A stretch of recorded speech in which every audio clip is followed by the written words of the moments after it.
So internet, welcome back sa Pinoy Free Coder Channel. Sa lesson natin ngayon, pag-aaralan natin kung paano mag-deploy ng isang Laravel project sa public domain. Okay, so kung hindi nyo pa napapanood yung ating last tutorial, gumawa tayo ng isang e-commerce system gamit ang Laravel. So meron tayong simpleng landing page, meron din tayong product listing, at meron din tayong checkout page. Ano, ito na pag pinuntahan natin yung ating cart, pwede mag-checkout si user at magre-redirect tayo dun sa ating HitPay na payment gateway. No? So kung hindi nyo pa napapanood guys, yung lesson na yun ay nire-recommend ko na panoorin nyo muna yan kung ito yung gusto nyo i-deploy. Ngayon kung hindi naman at meron kayong existing na project na gawa sa Laravel o PHP na merong backend na MySQL, para din sa inyo itong video na to, no? Kasi yung gagamitin nating database kung ano yung nandun sa ating local development, which is MySQL. So gagawa rin tayo ng MySQL database na pwedeng connect si Laravel system natin sa public domain. Okay, so kung gusto niyo itong matutunan guys at ready na kayo, ay simulan na natin. Okay, so una natin gagawin guys ay make sure na meron kayong GitHub account. Okay, so itong GitHub account guys ay very common or requirement ng isang developer. Kahit anong developer kayo, basta dapat meron kayong GitHub account kasi dito yung version control. So kapag nag-apply kayo sa trabaho, yan ang una yung gagamitin, no, sa trabaho, yung version control para hindi kayo mag-down ng production code, ha. Okay, so yan yung kailangan nyo malaman, yung GitHub, yung version control. So dapat meron kayong account sa GitHub kasi yun yung gagamitin natin sa susunod na service, which is yung TIDB. Okay, so i-google nyo lang guys yung TIDB Cloud at lalabas na yun. Ano? So ito ay wala yung landing page natin. Try natin bumalik doon sa landing page nila. Contact us. Ganito yung landing page nila guys. Oh. Tapos pag makikita nyo dito, start for free. Pupunta na kayo dito. Okay, so close ko na ha. So dito sa ating TIDB, ang gagamitin natin syempre yung ating GitHub account. Continue with GitHub account. Okay, so i-authorize lang natin siya na dun sa ating GitHub. Okay, so pag na-authorize na, accept lang natin yung kanilang policy and service. Ano? So kung interesado kayong basahin yung kanilang privacy policy, go ahead, no? Basahin niyo. Okay, so ako ay personal learning or project, no? Pero kung gusto niyo yung training or certification, company considering TIDB, di pwede yan. So personal learning and project lang ako. Okay, so kung gusto niyo i-click lahat yan, di okay. No? Tapos tayo ay, yung iba hindi ko pa yan nagagamit. Ano? So yan, be honest. Okay, continue. Which programming languages you prefer to work? Programming language na yan. Ano? Pero hindi ko siya ginagamit. Okay. So, syempre, company name, Pinoy Free Coder. So, get started. Okay, so gagawa siya ng initial cluster. So, yan siguro mga ilang minuto or seconds, yun. Meron na tayong initial cluster, no? Okay. So, nandito lahat guys ng no, yung activity ng ating database na gagawin. Meron din silang SQL editor, meron din silang branches. We use AI to improve. Okay na yan kasi lahat naman gumagamit na ng AI. Branches, data, tapos monitoring, tapos settings. Ano. So, hindi ko i-click yung networking kasi lalabas yung aking IP, no, may expose yung aking IP. Okay, so siguro i-edit ko na lang dun sa aking pag-edit ng video na to. Pero yun yung ating gagawin ay gagawa ng account ay yung railway.app o yung .com. So dito, no, dito natin i-display yung ating project. So paano gumawa ng account dito? Ganun din, ano, sign in. Continue with GitHub lang. Tapos authorize railway app lang.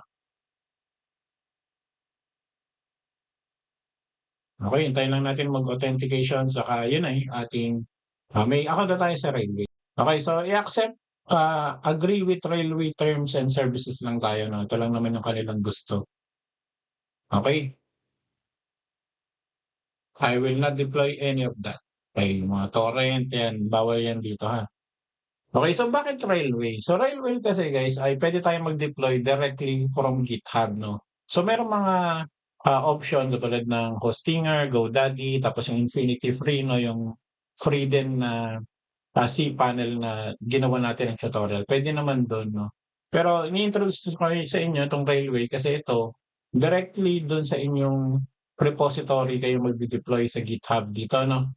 So gagawa tayo ng repository dito mamaya tapos iko-connect natin 'tong Railway at, iko-connect din natin yung ating database ano. Actually hindi na yung database kasi sa Laravel nandun na yung naman na yung connection o yung connection string na babaguhin natin para kumonek dun sa ating TIDB. Kaya ko siya gustong ituro sa inyo kasi guys, ito yung parang siguro introduction na rin sa inyo about dun sa DevOps 'no. So, kung paano gumagana yung isang, development operation 'no, kung bakit merong GitHub, bakit may main branch, bakit may dev branch 'no, yun ipapaliwanag natin yan. Okey, so sa tingin ko lahat na tayo ay settled na 'no. So, ang gagawin na lang natin guys ay ipu-push natin yung code natin dito sa ating GitHub. So, paano ba gumawa ng repository dito 'no, kung hindi niyo pa alam, meron dito, so new repository. Okey, so gusto niyong i-open source yung project niyo, public 'no guys, i-public niyo siya, okey lang naman. Pero ang gagawin ko guys ay ipa-private natin siya 'no, kasi siyempre, ah, isa-simulate natin kung ano yung talagang ginagawa ng mga devs ngayon 'no. So, gagawa lang ako ng repository name na Lara store tapos yung ating private 'no, naka-private yung visibility natin. Kung gusto niyo siya lagyan ng, description, okey lang din 'no, pero ako hindi ko siya lalagyan. Okey, so create repository. Okey, so meron siyang mga ilang commands dito na gagawin natin dun sa ating VS Code. Okey, so kung di niyo pa alam kung ano yung VS Code, ito yung ginamit natin para, gawin yung app 'no, yung ating ginawang application. Okey, so mapapansin niyo may green na siya 'no, kasi ginawa ko nag-git init na ako. So una nating gagawin ay git init, ayan initialize lang siya, yun yung sabi rito 'no, git init. Tapos sunod i-git add natin yung mga files kasi 'pag nag-git status tayo, wala lahat yan 'no, lahat ng ginawa nating files kasi hindi pa natin siya na-a-add sa monitoring o dun sa version control, branch. Okey, so git add dot, ibig sabihin lahat 'no. Okey, so lahat yan ay 'pag nag-git status ulit tayo lahat na yan ay green. Okey, so git add ang sumunod, maggi-git commit tayo tapos git branch dash m sa main ano, para sa git commit, initial commit, okey. Tapos git branch dash m, malaking M, to main. Okey, so dash m main, okey. So git status, tayo ay nasa main branch na ano. So sunod nating gagawin ay sabi rito, i-gi-git, remote natin, so copy ko lang siya 'no, balik tayo sa VS Code, okey. Tapos git push i-dash u origin main. So yung dash u ise-settle lang natin yung ating header ano, na nakatutok dun sa ating, main branch. Okey, so problema pala guys hindi ako naka-login dito 'no, so make sure na naka-login kayo dito sa VS Code section na 'to 'no. So na-push ko naman na siya, so tingnan natin kung 'pag ni-refresh natin siya, okey, so nandito na yung ating Laravel project 'no. So hindi lang natin nabago yung ating readme file, pero ito na yung pinaka source code natin ano. Pero papansin niyo diyan lahat nung mga hindi naka-git ignore yun yung pinush niya 'no. Pero 'pag tiningnan niyo rito sa git ignore guys ay itong mga 'to dapat hindi niya ipu-push no. So make sure itong .env saka yung .env production nun ay hindi push. Okey, so dito naman kasi, .env lang naman meron tayo 'no, saka yung .env example naman, example naman yan ni Laravel na automatically na ginawa nila 'no, pero wala naman yang kinalaman dun sa application natin, parang pattern lang yan na kailangan natin sundin. Okey, so dahil okey na yan guys, ang sunod nating gagawin ay magge-generate tayo ng key 'no. Okey, so paano mag-generate ng key sa Laravel? PHP artisan, key tapos colon generate. Okey, so 'pag application key set successful na kayo okay, so 'pag sinilip niyo yung .env file niyo, so dito sa example na lang tayo ha. Pero dapat dun sa .env, file niyo, itong app_key dapat meron ditong SHA-64 encryption 'no, na very unique dun sa application niyo kasi yun yung gagamitin niya dun sa inyong certificate sa pagre-request ano, 'pag nag-post kayo, 'pag delete, put 'no, yun yung gagamitin niyang parang encrypted key na malalaman na legit yung transaction 'no. So yun yung ano diyan, yung importante diyan. So dapat gagawa kayo ng key bago kayo mag-deploy sa production. Okey. So sunod naman natin guys ay kailangan na natin siyang gawan ng .env production 'no. Okey, so ang gagawin natin guys dito sa root ay, .env.production. Okey, so may mga ilang checklist tayong gagawin ha. Okey, tapos ipe-paste ko ha. So ito yung ating gagawin guys. So make sure na yung app name niyo ay, ah, napalitan niyo na kasi ano yan ano, naka-Laravel. Okey, naka-Laravel yan by default. Tapos yung app environment niyo, _environment dapat naka-production. Okey, kasi dun sa example naka-local yan ano, yan. Tapos yung key, yung sinasabi ko nga sa inyo ano, na mamaya kukunin ko dun sa aking .env, ipe-paste ko na lang siya rito 'no. Okey, tapos yung app URL, ito yung makukuha natin sa railway.app 'pag na-deploy na natin siya 'no. So ito yung ipapalit natin dito 'no. Tapos yung ating debug dapat naka-false kasi by default dun sa production na ay sa development natin naka-true siya. Okey, so bakit kailangan natin siya i-false? Kasi guys 'pag nagkaroon kayo ng injection o SQL injection, halimbawa may ginawang query si hacker, yung debug niyo makikita niya kung yung error 'di ba, yung error 'pag ni-run niya yung query niyo na may error, lalabas yung red na debug mode ni Laravel. So makikita yun during production 'pag hindi niyo siya pinolse 'no. 'Pag yan naka-true, 'pag may ginawa si hacker nag-injection siya, makikita niya yung structure ng database niyo dahil well structured yung debug mode ni Laravel. Okey, so may mga pagkakataon na ina-on yan para makita yung tunay na problema pero be careful 'no. Okey, so dapat naka-false yan during production ha. Okey, so yung log channel natin stock tapos level error 'no. Tapos ito mamaya i-update natin ano. Okey, so i-update na pala natin siyang ano. So balik tayo dun sa ating TIDB 'no. Okey, so itong TIDB mapapansin niyo dito merong, cluster 0. Okey, so ang gagawin natin create cluster. Okey, so dito tayo sa starter ha. Tapos, walang bayad 'to guys ha, 0 monthly 'to. Tapos yung ating cloud provider AWS, tapos pili lang kayo guys ng pinakamalapit na server dito sa Pilipinas 'no, kung saan man kayo naka-base. Kung kayo sa US, eh di US Virginia kayo 'no, sa North Virginia, pero Singapore tayo. Okey, so ang name natin gagawin nating Lara Store, okey. Tapos create. Okey, so ito naka-disable 'no, hintayin niyo lang siyang mag-propagate o gumawa ng kanyang cluster. So siguro ipo-post natin. Okey, so kung mapapansin niyo guys meron na tayo ritong ano 'no, puwede na nating i-click itong connect to your app. Okey, so makikita niyo guys dito merong parameter, yung host, yung port, tas yung username ano. So gagawin natin guys ika-copy lang natin siya. So huwag kayong mag-alala guys 'no, kasi pagkatapos ng tutorial na 'to pagka-release ko, ide-delete ko rin nung cluster na 'to 'no. Okey, so yung gateway ipapalit natin siya rito sa host 'no. Dito pala, sorry guys, sa host. Yung ating DB port 4000 ano, which is yun naman yung nakasaad dito. Tas username natin copy natin siya. Username ito ano. Anyway, okey, so okey na yan ano. So gagawin natin guys generate password.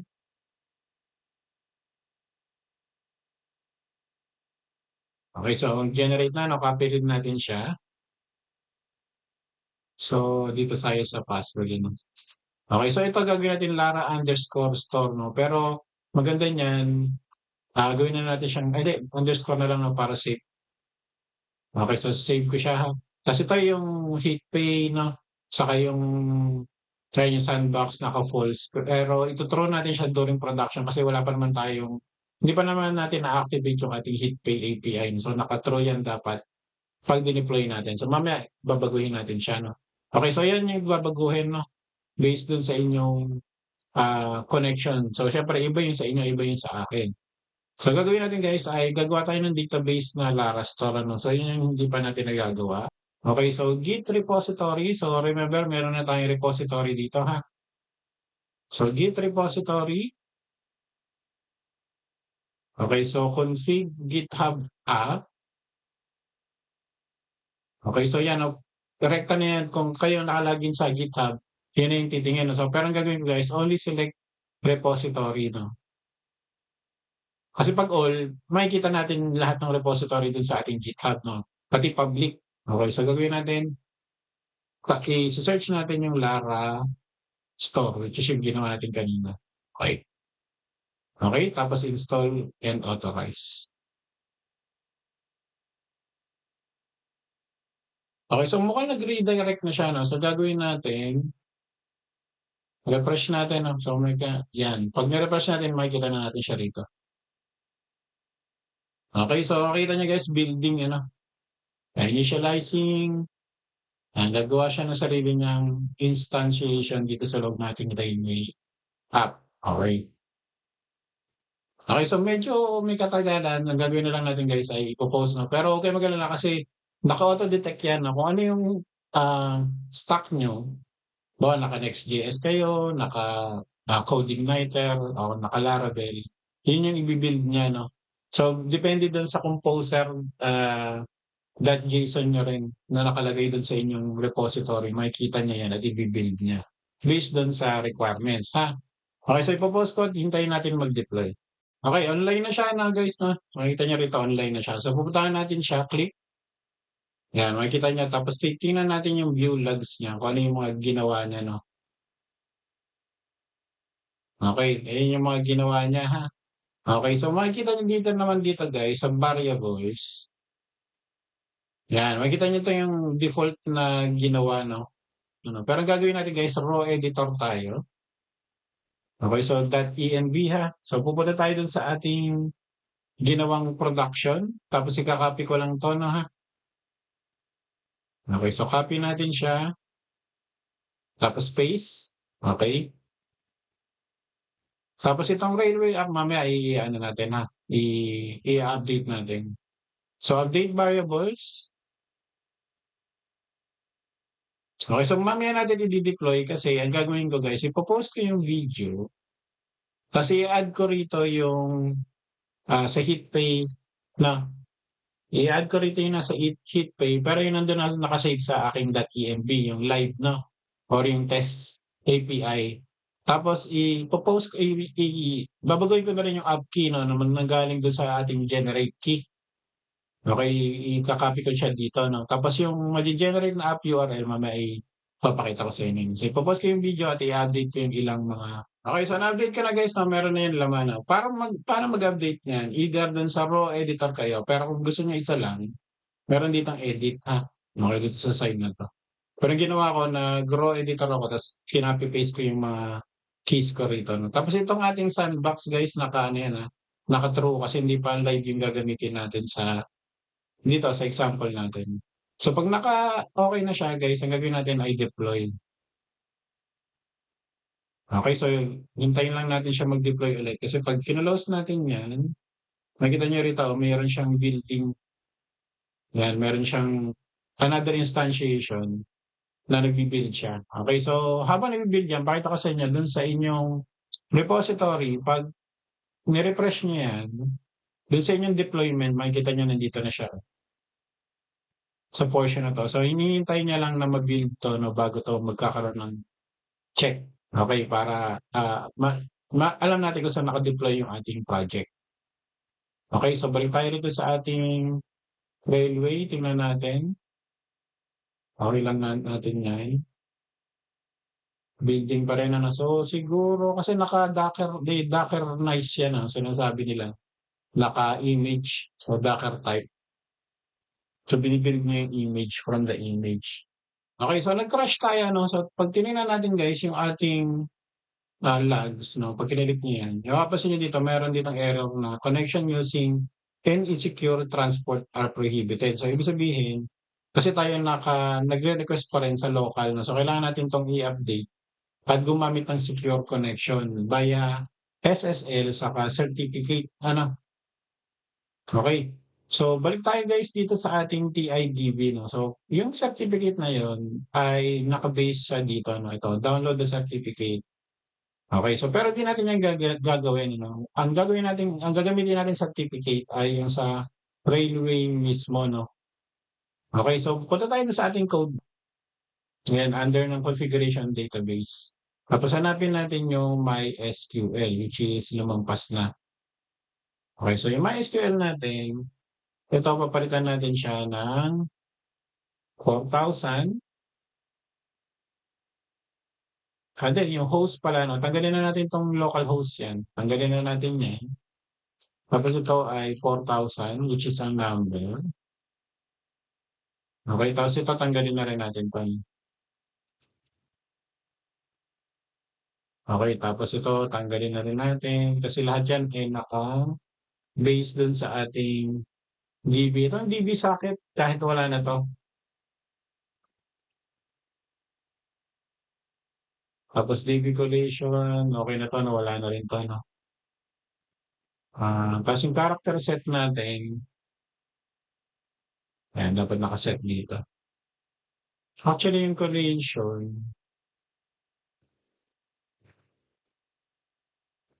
yan ganyan dapat kasi naka-ano tayo, naka-SQL prefix. Okey na yan, wala ng strict engine, true, null, wala ng tanggalin natin 'to, i-comment. Okey. So ito, ang gagawin natin guys ay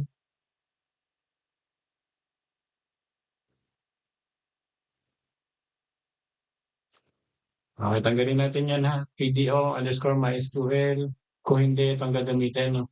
So imbis na .env or puwede niyo naman ilagay yung yung ito nasa .env, ang gagawin natin imamano-mano natin na /etc ssl search ca certificates.crt.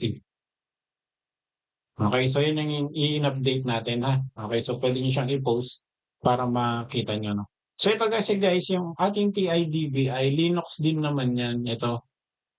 Linux server yan 'no. So lahat ng Linux ay lahat ng certificate nila ay makikita niyo sa etc SSL search tapos nandito lang siya ng pangalan niya CA search.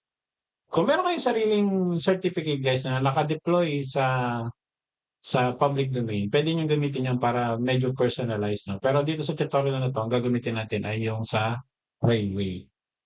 Okey, so ang gagawin natin guys ay gagawa tayo ng commit, okey? Basic GitHub, So git add, git commit, tapos kung ano yung changes natin. So change the MySQL database connection config, okey. Tapos git push origin main. So ito bawal na bawal 'to na magpu-push ka sa main repository 'no, dito 'no. Kasi ito na yun yung kasi mapapansin niyo nung nag-live tayo automatically naka-deploy na kaagad siya 'no. So very wrong yun 'no. So ang ginagawa ng iba diyan guys ay nagawa sila ng git checkout, -b ng dev branch. Okey, so kasi nga nag-switch na siya sa dev branch 'no, ta's git push origin dev. Okey, so nag-push na siya 'no. So ang gagawin natin balik tayo dun sa ating GitHub, 'yan merong PR 'no, so gagawin natin magpi-PR tayo 'no. Okey. So yung changes, make sure guys na naka-incorporate dito yung changes ha. Okey, basta yung change log niyo is intended dun sa PR 'no, so para maintindihan ninyo yung senior dev. Okey, so may mga na-encounter tayo ditong, ah, error 'no. Ito ay dahil dun sa base structure program ni Laravel ay meron ng test unit dito 'no, sa workflow. So natakal naman natin dun sa ating GitHub action tutorial. So every time na mapu-push tayo ay i-execute niyo 'tong test. So sa ngayon guys ay hindi muna natin 'to gagamitin 'no. So either i-comment out niyo lahat 'yan o sa'kin ay ide-delete ko na. So puwede naman siyang gawin na lang sa susunod, okey? So ang gagawin ulit natin, dahil meron tayong dinelete na file kailangan natin git add, git commit, remove GitHub workflow text, okey. Git push origin dev. Okey, so dahil na-push na siya, puwede na natin silipin ano, magre-rebuild 'yan. Okey, so okey na gawa ng hindi naman niya in-execute yung ating, workflow ano. So gagawin natin i-me-merge to pull request na natin 'to. So naka-merge na siya dun sa ating main. So yun yung pinaka-life cycle 'no, pero hindi pa yan guys 'no, marami pang process yan na puwede nating pag-aralan. I-comment niyo na lang sa baba na kung gusto niyo siyang gawan ng separate na tutorial. So okey, so anyway balik tayo dito sa ating, trail. Yan, so nagde-deploy siya, building ano. Okey, so hintayin natin siya mag-build. Installing pa naman siya pero ayan 38 seconds ago. So hintayin lang natin siya mag-build. Okey, so puwede ko naman siyang i-post 'no, para malaman natin. Pero habang hinihintay pala natin 'yan guys ay i-run muna natin yung ating punta tayo dito sa ating default tapos Lara store 'no. Punta tayo dito sa ating SQL editor. Tapos i-run natin 'tong create database ha. Create, database Lara_store character set. Actually guys, ise-set niyo dapat yan automatically na dahil dun sa Laravel ano natin, ah, configuration. Pero magandang i-ano siya, i-manual ano na rin natin, create yung ating database. Unicode underscore, hindi pala. UNMB core collate tapos UTF-8 MB4 underscore Unicode underscore CI. Okey, tapos run. Okey, so yun na yung ating Lara store ha. So ang gagawin na lang natin guys ay mag-run tayo ng migrate. Balik tayo sa railway, tingnan natin kung anong problema, kung meron man. Okey, so wala naman ano, mukhang nag-aano lang siya, de-deploy 2 minutes ago, build yung image, yan. Okey, so ano na 'no, nag-build na yung ating o nag-deploy na yung ating application 'no. Pero meron pa tayong ilang gagawin kasi based dito sa ating view logs, although nag-create siya ng mga database ano, nag-create siya ng database. Okey, kita niyo nag-create naman siya sa database at pag tayo dito sa ating, TIDB 'no, itong Lara store natin yung ginawa natin kanina meron na siyang laman. Okey, pero 'pag tinignan natin 'to yung show 100 records, run query, wala 'no, empty. Ibig sabihin walang laman yung ating products. So hindi nag-okey yung data migration ano, ay yung data seed. Okey, hindi siya gumana. So ang gagawin natin guys ay kailangan natin i-connect yung ating VS, code dun sa ating Railway project 'no, para makapag-run tayo ng seed remotely. Okey, so ang gagawin natin guys, open na tayo ng terminal ano, tapos npm i-g para as global, tapos railway, /CLI. Okey, so i-install niya yan. Tapos 'pag meron na railway login, open sa browser. Okey, so lalabas yan sa inyong browser o kung hindi naman automatically magve-verify na yan. So i-click niyo lang yung verify. Okey, so 'pag okey na puwede na natin 'tong i-close. Okey, so 'pag na-verify na guys, balik tayo dun sa ating VS Code ano, tapos i-run natin yung railway link. Okey, so ano yung ating ili-link? So isa lang naman yung ating project na yung Gentle Kindness. Dito lang niyo makikita guys 'no, dun sa instantiation ni railway ito yung ayan, gentle kindness. Random yang ginagawa ni railway. Okay, so balik sa VS Code. So enter lang tayo, kasi yun lang naman, tapos Lara Store. Pero kung marami kayong project na guys na naka-deploy sa railway, kailangan nyo mag-move down ano, para makita yung tamang project. Okay, so Lara Store, successfully linked. So clear lang natin. So pwede na natin yung railway, i-run yung PHP, Artisan, hindi, nakapag-migrate na tayo. So DV seed. Okay, so hintayin lang natin ha. Okay, so may lalabas na confirmation, i-type lang natin yung yes. Okay, so seeding, product seeder. Okay, so meron tayong problema no. So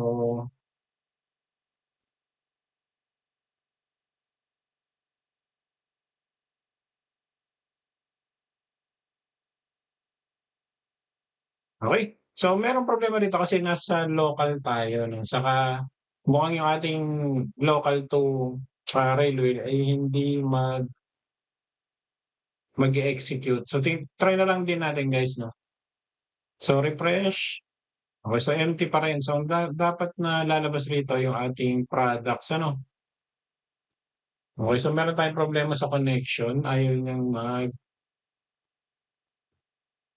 So hindi doon yung problema natin. Ang problema natin ay yung ating app URL. Okay, so ang susunod natin gagawin guys, itong settings, pag tayo sa settings, ano, kailangan natin mag-generate ng domain. Ano. Pero bago natin tayo mag-generate ng domain, make sure na yung ating regions ay nakaset sa Singapore ito. Okay, pag nakaset na sa Singapore, pwede na tayong mag-generate. Okay, so yan ay 8080 lang naman, ano, kaya 8,000 or 80. Pwede din naman 80, pero 8,000 na lang na generate. Okay, so yun yung ating URL. So, kakopy natin siya. Tapos, punta tayo sa variables. Tapos itong app URL natin, ito, edit. Papalitan na natin siya. Okay, pero lagyan natin ng HTTPS. Okay, para siya ay SSL. Okay, tapos deploy. Okay, makikita nyo guys, nag-execute ulit siya ng deployment. Hintayin na lang natin siya mag-build. Ano? Okay, so nag-build na yung ating deployment. Ano? Tapos pupunta tayo sa settings natin. Dapat nandito yung ating railway app. Ano? Okay, so try ulit natin mag-execute ng seed. Yes. Okay, so meron pa rin. No? Okay, so tingin ko guys dito, no, try natin tong approach na to. So sa under ng ating providers, nasa na yung app providers, dito na sa boot. Okay, so gagawin natin, ipo-force natin yung HTTPS pag production URL. Kasi tayo ay nasa local, ano? So if app, function yan, ano? Environment, production. Okay, so ang gagawin natin yung illuminate, ano? Illuminate, support. Tapos yung ating passage sa URL. Ang kailangan natin ay yung force schema o scheme. Kailangan ng yan.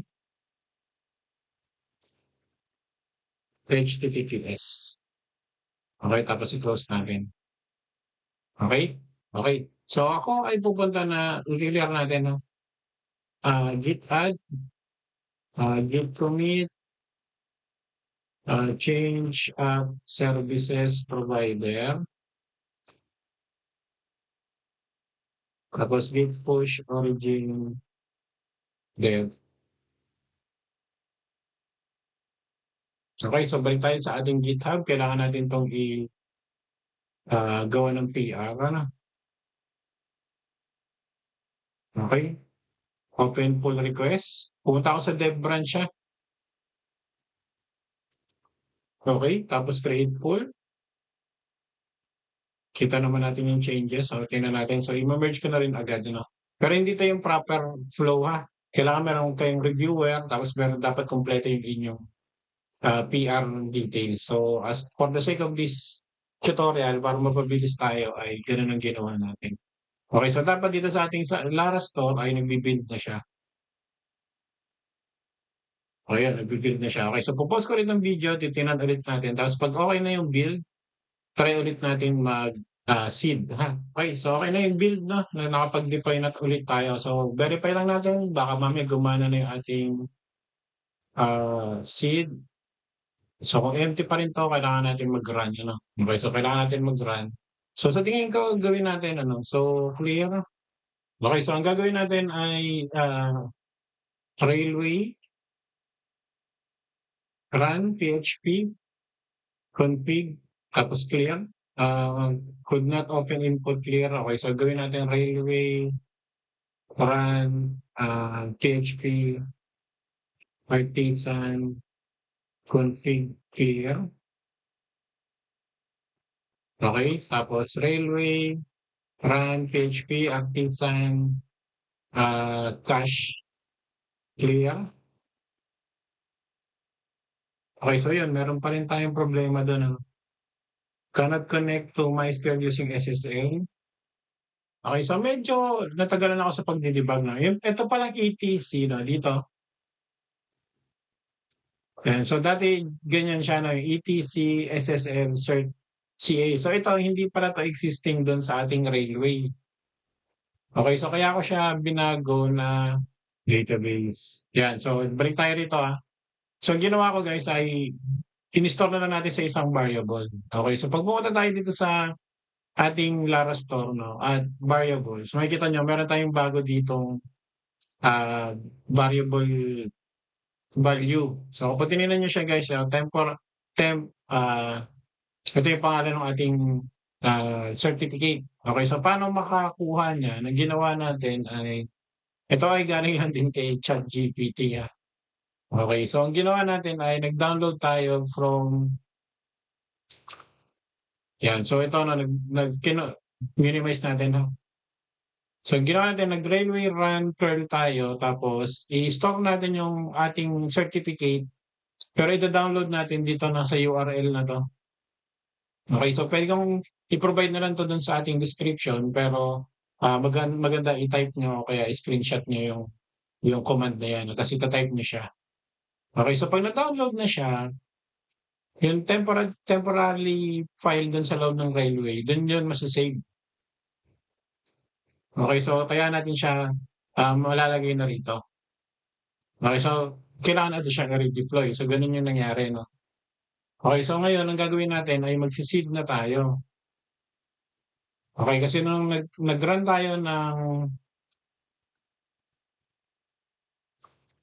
clear, nag-run tayo ng migrate status, yan, okey na. So wala na yung error 'no, yung kaninang problema natin. So sunod nating gagawin ay magse-seed na tayo. Hanapin lang natin yung seed, yan, PHP run, railway run PHP artisan DB seed, yes. Yun, so nag-done na siya 'no. So kung pupunta tayo dun sa ating dito 'no, sa TIDB Cloud, tapos, SQL editor. Okey, so pagbalik natin dito na show records, ayan dapat meron na tayong products dito, okey? So okey na 'no guys, so yun yung mga nabago kasi hindi niya tinatanggap yung, SSL certificate na nasa ATC 'no. So hindi ko rin alam kung bakit, pero sa tingin ko may kinalaman dito sa overview. Connect kami. Ito yung operating system na naka-auto detect. So, Windows detected siya. Siguro yung una kong ginawa ay sa Mac ko siya ni-run 'no, kaya siya ETC. Kasi yung ano naman natin ay, Linux based ano.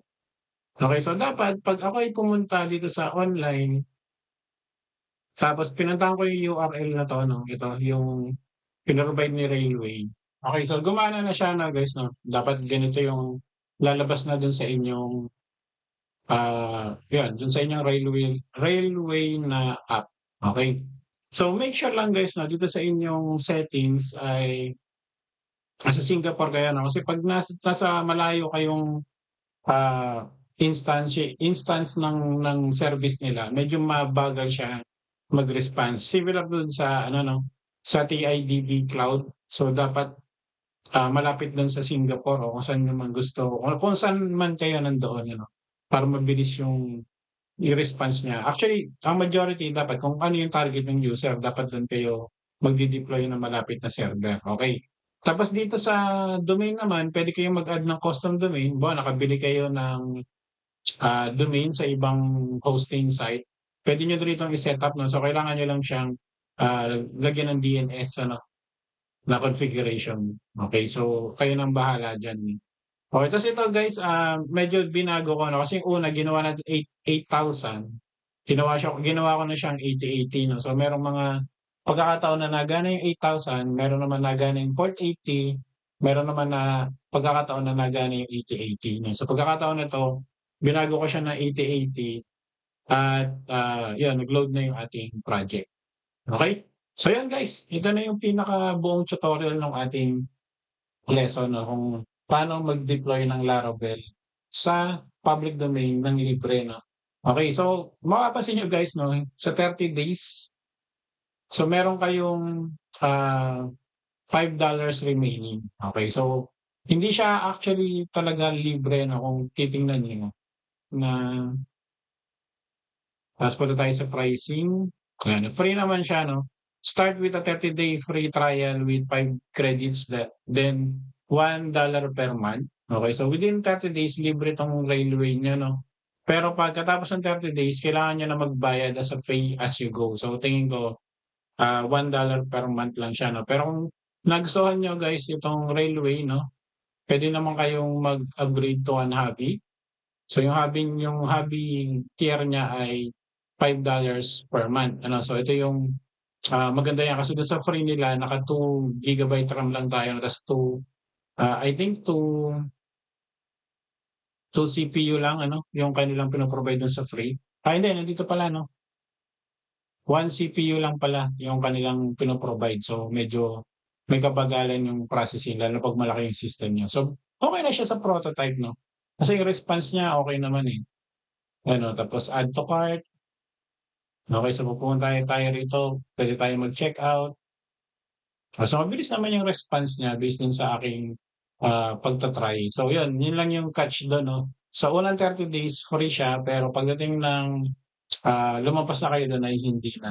Okey, so magbabayad na kayo ng I think kung $5 yun around, ₱250 to ₱300 'no, depende sa palitan. Okey, so makakapag-deploy na kayo ng Laravel system as a prototype at puwede niyo na siyang i-share dun sa prof niyo kung kayo nagde-depend sa inyong, capstone o sa inyong kaibigan, gusto niyo na ipakita yung inyong Laravel project sa inyong client 'no, kung para lang mapakita na natakbo yung system niyo, puwede niyong gamitin 'tong, Railway app. Okey, okey, so pati yung TIDB Cloud 'no, libre lang din siya so puwede siya. So ito sa networking 'no, dito niyo makikita kung ano yung puwede niyong i-allow na IP. So hindi ko siya i-ki-click kasi makikita niyo yung IP ko 'no. So dun lang naman, parang sa MongoDB 'no, meron siyang whitelisting 'pag kinlick niyo yan makikita niyo. Puwede niyo i-add yung specific, IP lang na kayang mag-connect dun sa inyong database 'no, walang ibang puwedeng kumonek. So puwede niyo i-set dun. Okey. So guys 'no, kung nagustuhan niyo 'tong lesson na 'to at hindi pa kayo subscriber, please consider subscribing at i-hit niyo yung bell button para updated kayo sa susunod na lesson dito sa Pinoy Free Coder Channel. Again guys, maraming salamat sa panonood at kita-kita tayo sa susunod na lesson.